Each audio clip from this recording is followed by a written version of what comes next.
Bonjour, bonsoir chez vous, en Afrique, en Amérique, en Asie, en Europe et partout dans le monde.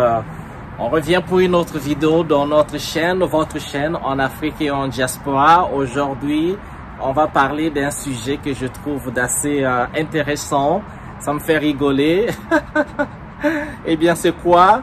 Je l'intitule plus malin que la nature. Plus malin que la nature. Alors, qu'est-ce que je veux dire par là? C'est toujours, nous sommes toujours dans le cas de cette relation que nous avons, nous les Africains, avec les Occidentaux, mais aussi les Orientaux. Vous savez, depuis des siècles, l'Afrique entretient une relation de domination, il faut dire. Il y a eu, nous avons connu de tout, hein. Il y a eu la traite négrière, et il y a eu la colonisation, et nous sommes aujourd'hui dans cette étape de néocolonisation. Eh bien, dans cette relation de colonisation, c'était une relation où les Africains étaient quasiment même pas humains, ok, il faut le dire, hein. C'était la domination totale par les pays européens, donc l'Allemagne, l'Italie, l'Espagne, le Portugal, la France, l'Angleterre, et bien sûr dans la néocolonisation, on voit l'entrée en jeu de les États-Unis d'Amérique, et on va aussi citer la Chine, la Russie, et petit à petit la Turquie et le reste de leurs alliés. Donc, mais on va parler de pourquoi est-ce que je dis plus malin que la nature. Vous savez, dans le processus de domination, l'occidental ou l'oriental est toujours arrivé en Afrique avec une attitude. L'attitude, c'était, il fallait tout apprendre à l'Africain. Il fallait donc apporter à l'homme africain la civilisation. Donc, faisons fi en fait de l'histoire de l'Afrique, l'histoire des civilisations africaines, l'histoire des empires africains, l'histoire de tout ce qui se passait en Afrique avant que un seul de leurs bateaux accosta sur les côtes africaines. Et donc, en faisant fi de tout ça, en balayant tout, donc d'un revers de la main comme ça, l'Africain était devenu donc quelqu'un qui est tombé sous leur domination sans histoire. Donc, il fallait donc lui apporter la religion, le christianisme, l'islam, toutes sortes de religions. Il fallait lui apporter l'éducation bien formatée sur le format européen. Donc, il fallait lui apprendre tout comme un enfant qui naît. Il faut le nourrir au biberon ou au sein maternel, si vous avez de la chance. Parce qu'il y en a chez eux qui n'aiment plus nourrir les enfants avec le lait maternel, hein. Tout doit être artificiel maintenant. Et donc, c'était ça. L'Africain, il connaissait rien. Et on a quasiment tout imposé. On a imposé la façon de prier, en quel Dieu il faut croire. On a imposé comment manger. Il fallait utiliser la fourchette, la cuillère et tout ce que vous voulez. Si vous mangez avec les doigts, oh, vous êtes des sauvages. Donc, on a imposé plein de choses. Et donc, nous, ce que nos ancêtres faisaient, notre façon de vivre avec la nature, c'était pas ça. Ils ont jugé tout de nous sans absolument rien comprendre. Nos danses culturelles, c'était les danses des sauvages, que les Africains n'avaient rien d'autre à faire que de danser, bouger le popotin. Et même quand il y avait une connotation cérémoniale, même quand c'était ritualistique, même quand c'était pour commémorer les morts, faire un rituel pour les ancêtres, un rituel pour la nature, le respect de la nature. Ils ont interprété ça comme on ne comprenait rien. Nos langues, nos façons de parler, notre façon de parler, parce que nous avons plusieurs langues. Eh bien, ce n'était pas des langues, c'était des dialectes. Ils ont appelé ça patois, dialecte. Donc, nous n'avions pas de langues. Donc, il y avait toujours, dans tout ce que l'Africain fait, il fallait y mettre un label, le label négatif. Donc, il n'y avait jamais quelque chose de normal qu'un être, que l'Africain pouvait faire. Et quand on dit nature ici, vous savez, nous avions toujours vécu en communion avec la nature. On va prendre l'exemple, par exemple, d'un chasseur. Le chasseur, quand il partait à la chasse pour attraper le gibier, c'était dans le but de nourrir la communauté. Donc, si on tuait une gazelle, c'était pour nourrir la famille. Et encore, dans ce système qui existait, pas dans toutes les sociétés africaines, mais comprenez le contexte, c'était dans le sens où on va tuer un animal pour la survie de la communauté.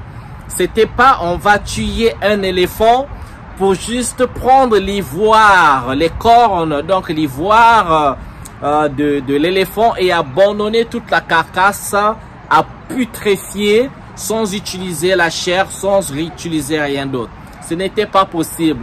Si on tuait un éléphant, eh bien, on se servait de tout de l'éléphant, c'était pour nourrir la communauté. Avec la chair, c'était pour en faire de la viande fumée, on fait sécher la viande qui pouvait durer saison après saison, ou encore si nous étions en période de saison froide, ça pouvait durer en saison chaude, et comme ça. Et donc, les choses étaient faites avec un objectif donné. Les danses étaient faites pour un objectif donné. Le rituel avait toujours un objectif. Les danses, il y en a des danses de convivialité, il y avait des danses pour accueillir les invités, parce que l'Afrique est bien réputée pour son sens d'hospitalité. Et donc, il y avait ce sens-là de vivre en communion avec la nature. Quand on partait à la pêche, c'était un peu pareil. On partait pas avec des grands bateaux comme ça là pour faire de la pêche industrielle. Non, c'était pas industriel. Il fallait prendre juste assez pour nourrir la communauté et laisser la nature s'occuper d'elle-même. Et on ne devait pas se retrouver avec l'extinction des animaux, ou encore l'extinction ou la diminution d'une certaine d'espèces d'animal ou de poissons pour les animaux marins ou encore les animaux terrestres. Non, il n'y avait pas ça. C'était bien régulé. C'était naturellement régulé parce que les ancêtres comprenaient comment vivre avec la nature. L'extinction d'une espèce pouvait aussi signifier notre extinction. Donc, on connaissait tout ça. Mais on nous a imposé une façon de vivre avec la nature qui n'était pas en fait forcément la nôtre. Et donc, même dans la façon de manger par exemple, pour manger, et jusqu'aujourd'hui dans bien de pays d'Afrique, on mange par saison. Si il faut aller faire la plantation, par exemple au Congo, on sait que, bon, pour manger l'arachide, il faudrait attendre à partir du début de la saison des pluies. Vous allez commencer à manger l'arachide, on va manger le maïs, ok? Donc ça va durer peut-être 4 ou 6 mois où vous allez manger l'arachide. L'arachide sera de l'arachide fraîche ou encore le maïs frais. Et après, quand c'est plus la saison du maïs ou de l'arachide, eh bien, cet aliment deviendra rare. Si vous trouvez cet aliment, ça sera un maïs sec qu'on a fait sécher ou encore de l'arachide sèche qu'on a fait sécher. Ce sera plus du frais. Ok? Pareil pour la saison des mangues. Pour trouver des mangues sur le marché, il faudrait que ce soit la saison des mangues. Et donc, quand la saison des mangues commence, je pense à partir du mois de septembre, si je ne me trompe pas. Vous voyez, les mangues commencent ça verdit, ça pousse, après ça mûrit. Et vous avez des mangues de toutes sortes partout sur le marché. Et c'est en même temps, à partir d'octobre, je pense, la saison des champignons. Quand c'était la saison des champignons, eh bien, vous trouvez des champignons sur le marché. Quand c'était pas la saison des champignons, eh bien, si vous trouvez des champignons, c'était des champignons qu'on a fait sécher pour, voilà, pour se faire une petite soupe comme ça, n'est-ce pas? Mais on ne forçait pas la nature, on savait comment vivre par des saisons. Mais qu'est-ce que vous remarquez si vous êtes en Occident? Dans la plupart des pays occidentaux, aujourd'hui, surtout aujourd'hui, et encore si vous regardez aux États-Unis, moi c'était ce qui me choquait. Je dis, mais comment chaque année, du 1er janvier au 31 décembre, on trouve tout? Il y a toujours des mangues, il y a toujours des ananas, il y a toujours de tels fruits, il y a toujours là. Et c'est pour la première fois, en fait, quand je suis arrivé aux États-Unis, c'est la première fois que je trouvais des oranges qui n'avaient pas de pépins. Ça m'avait, je vous assure, ça m'a fait peur. Et jusqu'à aujourd'hui, j'achète pas des oranges, à moins que ce soit du bio. Quand c'est du bio, dans des petits marchés, je peux acheter des oranges, des mandarines. J'arrive dans leur grand supermarché, tu achètes des oranges, il n'y a pas de pépins dans les oranges. Je dis, mais c'est quoi ça? Je dis, mais non. Vous savez, si vous venez de l'Afrique, vous connaissez, hein, vous cueillez les oranges et tout, eh bien, vous mangez, les pépins sont là. Une autre affaire, c'était quoi? Il n'y a pas des arbres fruitiers dans les rues. En Afrique, surtout dans les zones tropicales en Afrique, il y a des arbres fruitiers partout, c'est même public.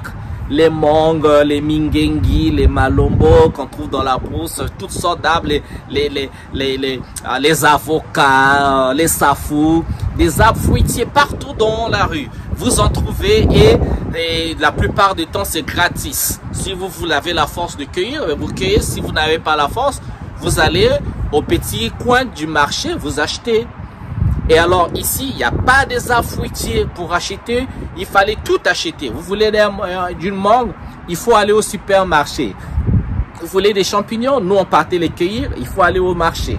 Donc il fallait tout acheter. Donc, et vous savez, je me suis dit, on a tellement imposé ça en Afrique, alors ils se sont crus tellement plus malins que les Africains. Aujourd'hui, il y a une certaine nature qui les rattrape. On va passer dans les habitudes de consommation, on va dans comment on fait les enfants. Il n'y a pas longtemps, on nous faisait les discours tels que « Ah ouais, les Africains, ils font trop d'enfants, il faut des programmes de stérilisation des femmes, il y a trop d'enfants. » Mais aujourd'hui, encore ce matin même, j'ai lu dans le New York Times qu'il n'y avait pas assez de bébés, il fallait faire des bébés. Il fallait être plus malin que les Africains, on comprend? Ils ont arrêté de faire des bébés. Encore, vous avez vu, hein? Regardez sur Google. Le Japon cherche à augmenter le taux de natalité. Ils cherchent des barrières. Et les hommes, les mecs, là, si vous avez besoin de femmes, vous voulez faire des bébés, allez au Japon faire des bébés. On va vous soutenir, on va vous donner de l'argent, la maison, tout ce qui va dans les avantages sociaux comme ça pour que vous fassiez des enfants avec les femmes japonaises. Il faut partir, hein, nos frères africains, là. On vous attend au Japon. Là, il faut faire les enfants. La population européenne est vieille, la population asiatique, elle est vieille, et donc la population africaine, elle est jeune, avec, voilà, des muscles comme ça. Alors, on nous critiquait, oui, on fait trop d'enfants, mais regardez, tout le continent africain, il n'y a que à peu près 1,2 milliard d'habitants. Le continent le plus grand du monde, c'est l'Afrique, ok? Mais il n'y a que 1,2 milliard d'habitants. La Chine, un seul pays, qui n'est pas un continent, un seul pays, près de 1,4 milliard d'habitants. 1,5 milliard d'habitants. Ok? 1,5. Prenons l'Inde. L'Inde, 1,4 ou 3 milliards d'habitants. Donc, ces pays-là, non, je ne vais pas ajouter le Bangladesh, je ne vais pas ajouter d'autres pays, les États-Unis qui sont à 350 millions d'habitants. Et on vient donner la leçon encore en Afrique pour dire, oui, vous faites trop d'enfants. Mais vous avez oublié les milliards en Chine. Eux, à un seul pays, ils font plus d'habitants que l'Afrique. L'Inde, à un seul pays, ils font plus d'habitants. Mais on vient vous dire, ouais, vous faites trop des enfants. Mais c'est les mêmes qui nous ont fait des guerres. Qu'est-ce qu'on n'a pas donné en Afrique? les maladies jusqu'au sida. On nous a donné toutes les maladies du monde. Mais je me dis, je vous dis les gars, si l'homme noir existe encore sur cette terre, c'est pour la première fois, je vais dire, c'est juste par sous la protection divine. S'il n'y avait pas la protection divine, il n'y aurait plus un seul noir. Il n'y aurait plus un seul Africain sur terre, les gars. Franchement, qu'est-ce qu'on nous a pas fait comme mal? Qu'est-ce qu'on nous a pas fait comme mal? Vous allez chez eux, c'est tout, les racismes, les stigmates, tout ce qu'il y a de négatif, on nous bombarde de tout. Donc, ils se sont crus ou ils se croient plus malins que la nature. Parce que nous, on connaissait que nous sommes des hommes, mais nous sommes aussi une autre espèce animale. La nature ne fait pas forcément partie de nous, mais c'est nous qui faisons partie de la nature. Le jour que la nature, la mère terre va décider de se débarrasser de nous, eh bien, elle va se débarrasser de nous. Parce que c'est pas nous qui avons le maître mot. Mais en Occident, on veut tout expérimenter. Il y en a qui disent, ah, mon nez, il se réveille le matin, j'aime pas mon nez. Il va voir le chirurgien. Ils ont acquis cette intelligence de modifier le corps humain. Il va changer ton nez. Ah, moi, j'aime pas mes joues. Il va couper là, on va modifier les joues. Quelqu'un qui naît avec un pénis, il dit non, moi, je me sens pas bien dans mon corps. Je suis pas né homme, je vais devenir une femme. Ah, il va se faire couper le pénis pour remplacer avec un vagin. Bon, je sais, franchement, je sais pas comment ça fonctionne ce truc-là. Mais bon, je le dis, quelqu'un se lève, une femme avec un vagin, après dit, ah non, moi ça va pas, moi je suis pas une femme, je suis un homme. Ah, on va couper le trou, on va remplacer avec un tuyau. Bon, comment ça fonctionne? Ça, je sais pas. Donc, toujours plus malin que la nature. Bon, sommes-nous de la nature, il faut le faire ou pas? Ça, je n'en sais pas. Mais ce que je sais, c'est que nous avions compris il y a très longtemps que c'est nous qui faisions partie de la nature. On devait donc vivre avec elle parce qu'il n'y a pas de hasard. Nous sommes arrivés comme tout va arriver. Il y a pas, je ne pense pas qu'il y ait d'erreur. Mais il y en a qui pensent qu'il y a d'erreur. Mais au fait, le truc, c'est quoi? Même s'ils pensent, on peut donner tous les arguments possibles. Mais ça finit toujours par les rattraper. Parce qu'aujourd'hui, on parle, il faut faire des enfants. On nous disait, ah ouais, il faut pas faire ça. Aujourd'hui, ils font des plombes, il faut sauvegarder les grains parce qu'on a détruit les grains. Vous allez chez eux, vous mettez un grain, vous plantez, ça pousse pas. Bon, on a détruit la terre, on a détruit. Mais le retour, c'est toujours vers l'Afrique. C'est toujours vers les valeurs en Afrique. Tout ce qu'ils pensaient connaître, ah oui, c'est eux qui connaissent la nature, les étoiles. Mais nos ancêtres connaissaient tout ça. On a navigué les mers. Donc, on nous a tellement sous-estimés, tellement insultés, tellement...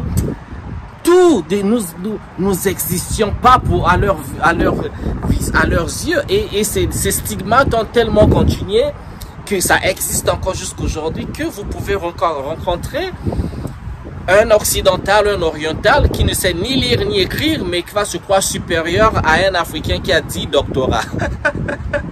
Voilà, revenons dans la nature. Plus malin que la nature, mais nous avions compris cette nature.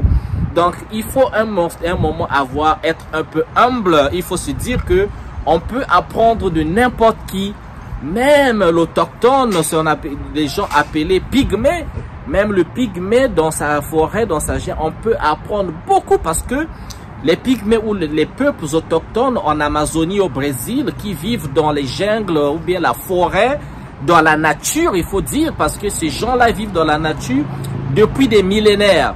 Mais nous sommes tellement arrogants, on pense qu'on connaît tout sur eux, qu'on leur apprend, ils connaissent rien. Les gars, ils sont tranquilles, ils connaissent les eaux, les mers, les arbres. Quand ils sont malades, ils savent se soigner. Ils ne paient pas les taxes, ils ne paient pas la pharmacie, ils savent comment produire leur nourriture. Ils sont là depuis des millénaires. Mais nous pensons que nous sommes tellement arrogants, on pense que nous sommes plus intelligents qu'eux. Mais ça nous rattrape et ça vous rattrape. Vous reviendrez tous vers l'Afrique. Merci de m'avoir suivi. On n'est jamais plus malin que la nature. Merci. Allez bien le bonheur chez vous. Ciao, ciao.